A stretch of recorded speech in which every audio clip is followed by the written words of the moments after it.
Hey everybody, this is Gage Steinmetz. For my reading content class, we're talking about read alouds, and we're talking about a potential book that we could see using for our reading content.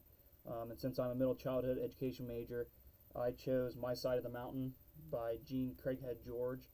I just had to recently read this for a class, and I thought that it was a really good book for using in middle school, and that it has a lot of connections that students can make with the book as they read it. So I thought that it'd be a really good book that I could use as a read aloud.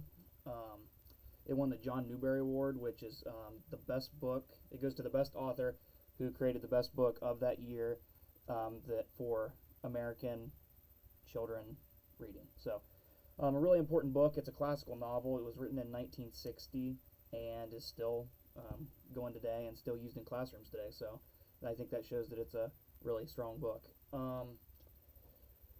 Three reasons that I would share this book to the class.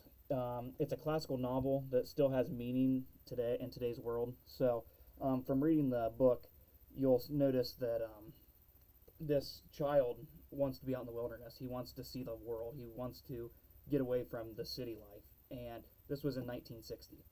So you could imagine, the main character's name is Sam, how Sam would feel today as the city life and our world has become more technology driven and more city, whereas in his time there was a lot more land than what we have today. So students can kind of make that connection, and some students might feel similarly to how Sam did. So I think that's one reason why you would want to use the book, is it gives students kind of a way that they could maybe see, wow, how much the world has changed, and maybe they're feeling similarly to that character, which makes it a good book. It is a good source for students to make connections. So it's kind of the same thing that we already talked about. It's a student. The main character is a person their age. He goes through kind of some of the same things that students might be feeling. Kind of disconnection from his family. Kind of feels like he's overused. Kind of taken advantage of by his family. His longing for friendship and his longing to kind of feel like he's on his own as he becomes a teenager, which some middle school students definitely start to feel that way as they go through school. So my third reason is it is a great tool for building discussion after reading. So after each chapter, I think doing a read aloud with this book, you would have some discussions and you'd be able to talk about what's going on and how students would feel if they were in that situation, and how students would feel if, like, for instance, he ends up training a hawk that he names Frightful, and he had to steal the egg from the nest to get the egg so that he could then train it as it grew up. And just some students, would want to talk about that and want to talk about, how could Sam do this for a year? He ends up out in the wilderness for a year, and how does that happen? And how could he find the resources to make a shelter, and how would he find food? All these things, all these discussions would kind of pop up in class. So then I found an article about using read alouds and how to make them appropriate, how to make them strong activities, and why you'd want to use them. One of my reasons was they can help build a classroom community. So on top of these discussions, right, that we're already talking about, it could make connections for students to make friends, or something for them to talk about outside of the classroom, something for them to want to know more about, and something that they can kind of make friendships around, which can bring students together, which is ultimately one of our goals as a teacher, right? We want all of our students to feel safe, we want them to all feel a part, and we want them to all feel properly represented. So that's a big reason to use a read aloud, potentially. Read alouds can help model fluency, expression, and tone for our students. So if I'm not doing the read aloud, like we're talking about, if I'm modeling the fluency, if I'm modeling the tone, if I'm modeling the expression as I'm talking, I'm using my hands and I'm changing those things, they can pick up on that, and I'm giving them a good tool that they can say, wow, I want to read like that, or I know that makes reading more interesting, or that's how reading aloud should look like, so then they can model it. If you're using an interactive read aloud where students are reading aloud, you can point out when students are using fluency, when they're using expression, when they're using tone properly, so that students can try to model what their peers are doing too. And then my last reason that I found from my article online to use a read aloud is it can help build students' vocabulary and comprehension, and it's an easy way to assess students. So students are able to see through me reading it out loud or through their peers reading it out loud, depending on the situation. They're able to see words in different contexts, whereas if you just gave them the word, and they might not understand it through their vocabulary, but getting to make those connections through seeing where it's at in the sentence and seeing how it fits into sentences, they might be able to pick up on their vocabulary more that way. It also gives them an opportunity to ask questions, right? If they're confused, I'm sure there's other students that are confused on the vocabulary, so getting to hear it out loud gives them an opportunity to raise their hand, ask, what's that word mean? And then I can help them understand it better. It also helps check for comprehension, and that formative assessment that I'm talking about here is, asking students, what do you think is going to happen next? How do you think the character's feeling right now? Why do you think that he chose to do this instead of that? Those kind of questions can help me see if my students are comprehending what we're reading and can help show me where we're at. If the book's too hard, if the book's too easy, those kind of things. If maybe there's parts of the story that just aren't discussed in the book a way that the students are catching that I need to go back over, it allows me to see that. So then, as I kept looking for resources and kind of ideas for lessons, I ended up coming across 2 lessons that a teacher uses with this book that I thought were pretty interesting, that I could kind of connect to 2 of the standards that I'm using. So the first one was a Venn diagram for the main character's 2 different families. So he kind of has this family that's out in the wilderness, which are animals and some friends that visit him periodically, and then he has his actual family. And from the book, being able to make a Venn diagram of these connections, and this is how his wilderness family is different from his main family and vice versa, I thought was a pretty cool idea. And it gets students thinking deeper about, is he closer with his real family or is he closer with his wilderness family? So that was one of the ideas. Another thing that I thought was interesting that this teacher used was a wilderness guide using direct quotes. So it's a lesson activity where the teacher creates basically a chart, and as you see the main character is picking berries, or he's built a shelter out of this material, or he's built a hook for fishing out of this and done it this way, gives the students an idea of how the character made it a year out in the wilderness by himself. But it also teaches students how to use direct quotes, how to quote things, which I thought was really a good idea too. Okay. So my standards that I picked, I decided to do this for a 5th grade classroom because its accelerated reader level was a 5.2.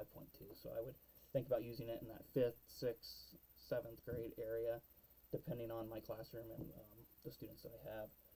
So I picked RF 5.4, read with sufficient accuracy and fluency to support comprehension. So that's if I'm doing an interactive read aloud, students are reading aloud, and within that lesson I can see if they're reading sufficiently to make comprehension possible. Summarize the points a speaker makes and explain how each claim is supported by reasons and evidence. So as I'm reading aloud, students could potentially use that standard for coming up with the evidence that I give them for, like the Venn diagram, right? They could use the support that I've given them to back up their evidence to then make a claim on potentially what family he's closer with, which one he fits in better with. RL 5.1, quote accurately from a text when explaining what the text says explicitly and when drawing inferences from the text. Jeez. Okay. So, like I said, using the quotes on the wilderness guide is a perfect example of a lesson that you could use with that standard.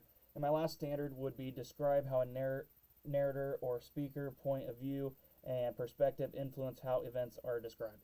So with this book, the main character reads it. If you're reading it from his point of view, he thinks he's doing an awesome job surviving, and he thinks that it's the perfect lifestyle and that, it's how everybody should live.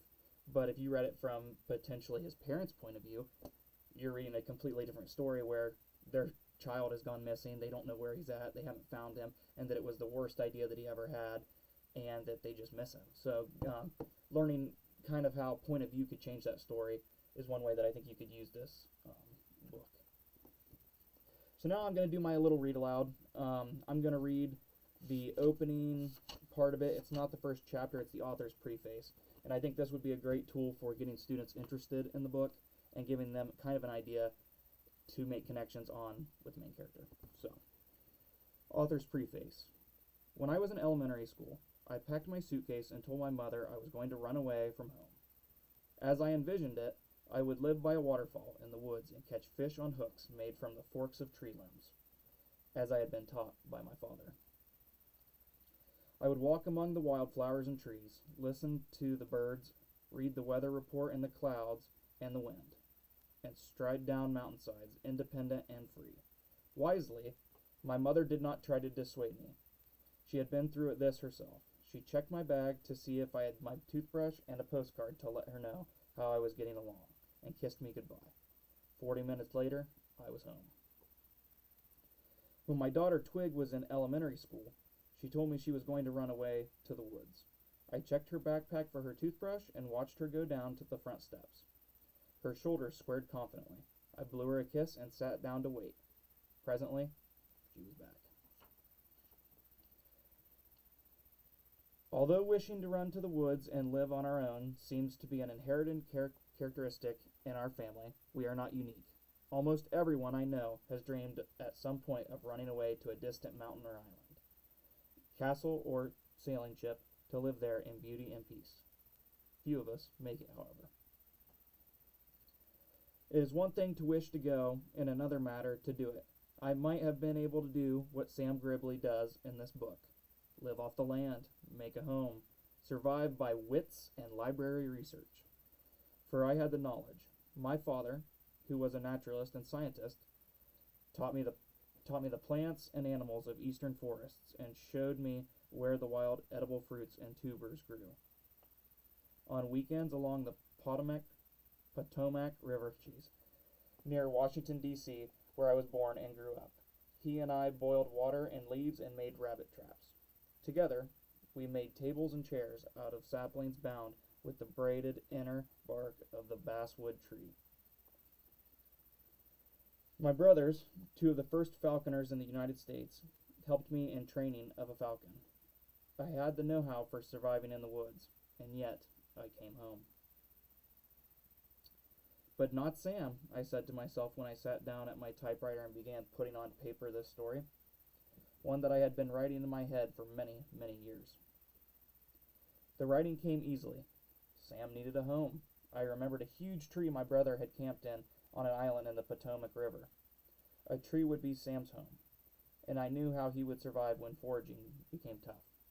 A falcon will be his provider, I said to myself. With ideas coming fast, the first draft was done in 2 weeks. 5 revisions later, it was finished and off to the publisher. Back came a phone call from Sharon Bannigan, the editor of E.P. Dutton's children's book department at that time. Elliot McCrae, the publisher, she said, won't print the book. He says parents should not encourage their kids to leave home. Discouraged, I hung up the phone and walked out into the woods behind the house, as always when I am in the wildwood. I very quickly forgot what was troubling me. A sentinel crow was protecting its flock by watching the sky for hawks. A squirrel was building a nest of leaves for the winter. A spider was tapping out a message to his mate on a line of her web. Better to run to the woods than the city, I thought. There is the world to occupy the mind. The telephone rang. Sharon Bannigan was back on the wire, and she was almost singing. Elliot McCrae had changed his mind. And what, I asked her, had worked the miracle? I simply told him it is better to have children run to the woods than the city, she said. He thought about that, since he has a home in the wilds of the Adirondack Mountains and goes off there alone himself. He suddenly understood your book. My Side of the Mountain will be published in the spring of '59. From that date to this, I have been answering children's letters about Sam. Most want to know if he is a real person. Some, convinced that he is, have biked to Delhi, New York, from as far away as Long Island, New York, to find his tree, his falcon, weasel, and raccoon. To these and all others who ask, I say, there is no real Sam except inside me. His adventures are the fulfillment of that day long ago when I told my mother I was going to run away, got as far as the edge of the woods, and came back. Perhaps Sam will fulfill your dreams too.